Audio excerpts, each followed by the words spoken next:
안녕하세요. 행복을 전하는 행복우체부입니다. 요즘 교차로에서 운전을 할 때마다 그냥 가도 되는 건지 아니면 법이 바뀌었다고는 들었던 것 같은데 기다렸다가 가야 하는 건지 그것도 아니면 보행자 신호에 녹색 신호가 들어왔을 때 신호를 건너고 있는 사람이 없으면 천천히 가도 되는 건지 궁금했던 적 많으실 겁니다. 오늘은 헷갈렸던 교차로 우회전에 대해 아주 간단하게 설명드리도록 하겠는데요. 그 전에 구독과 좋아요 부탁드릴게요.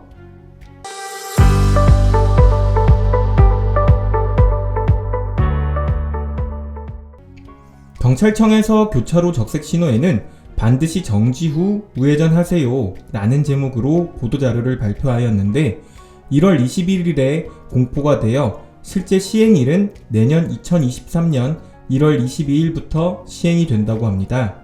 자, 그럼 교차로 우회전 어떻게 해야 하냐? 먼저 전방 차량 신호가 적색 신호인 경우입니다. 정지선, 횡단보도 및 교차로 직전에서 반드시 정지한 후 신호에 따라 진행하는 다른 차마의 교통을 방해하지 않고 서행하여 우회전하여야 하는데, 이때 차량 신호가 적색일 때는 보행 신호가 특히 녹색인 경우가 많기 때문에 보행자가 통행하고 있을 때는 정지하여야 합니다. 그리고 보행자 통행이 끝난 후에는 보행자 신호가 녹색이더라도 우회전을 할 수 있는데요. 여기서 주의할 점은 올해 7월 12일부터는 보행자가 통행하려고 하는 때에도 일시 정지하여야 한다고 합니다. 즉 7월 12일부터는 저 멀리서 보행자가 신호를 건너려고 한다 라고 생각이 들면 정지를 하여야 한다 라는 것인데요. 만약 7월 12일 이후 교차로 우회전 시도 시 사고가 났을 때 이 문구 적용 여부에 따라 과실 정도가 크게 달라질 수 있을 것 같습니다. 결론적으로 안전한 운전을 위해서는 교차로 우회전 시에는 항상 일시 정지하시고 신호를 살핀 뒤 운전하시는 게 좋을 것 같고요. 다음은 전방 차량 신호가 녹색 신호인 경우인데요. 이때는 서행하며 우회전을 할 수 있는데, 다만 우회전 후 만나는 횡단보도에 보행자가 있을 경우 일시 정지해서 보행자 횡단 종료 후 지나가야 합니다. 이해를 돕기 위해 그림으로도 설명드리겠습니다. 이 포스터는 서울경찰청에서 발표한 자료인데, 보행자 신호가 녹색일 경우 일시 정지를 하여야 하며 만약 보행자가 없을 경우에는 우회전이 가능합니다. 다음으로 횡단보도에 빨간불이 들어와 있다면 통과는 가능하나 천천히 서행을 하셔야 한다는 점 알아두시고요. 전방 차량 신호가 녹색이다 할 때는 보행자가 있을 때는 일시 정지 후에 우회전이 가능합니다.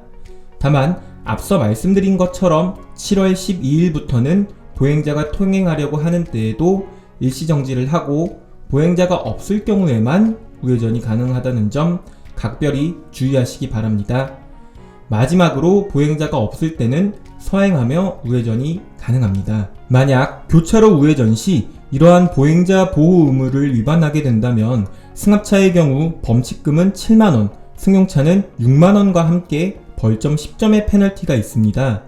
교통사고가 났다고 하면 그 형벌이 꽤 무거운데요. 교통사고 처리 특례법 제3조 제1항에 따라 5년 이하의 금고 또는 2천만원 이하의 벌금을 받을 수 있습니다. 그러니까 앞으로는 교차로 주변에서는 횡단을 종료하지 못한 보행자, 무단횡단 보행자 등이 있을 수 있기 때문에 더욱더 주의하며 운행하여야 합니다. 이런 법 취지를 살펴보면 아직까진 보행자와 차량이 사고가 났을 경우 차량에 대해 더욱 그 과실을 많이 묻고 있는데, 인터넷에 이슈가 되는 블랙박스 영상들을 보면 무단횡단 보행자 때문에 운전을 하시다 겪는 아찔한 경험들이 많다는 것도 쉽게 알 수 있지만, 무단횡단 보행자에 대해 크게 과실을 묻고 있지 않은 점도 아쉬움으로 남습니다. 아무튼 운전하실 때 이 영상 내용 꼭 기억하셨다가 피해보는 일 없이 안전운전 하셨으면 좋겠습니다. 오늘도 행복한 하루 보내시길 바라면서 다음 영상도 좋은 정보 가지고 돌아오도록 하겠습니다. 감사합니다.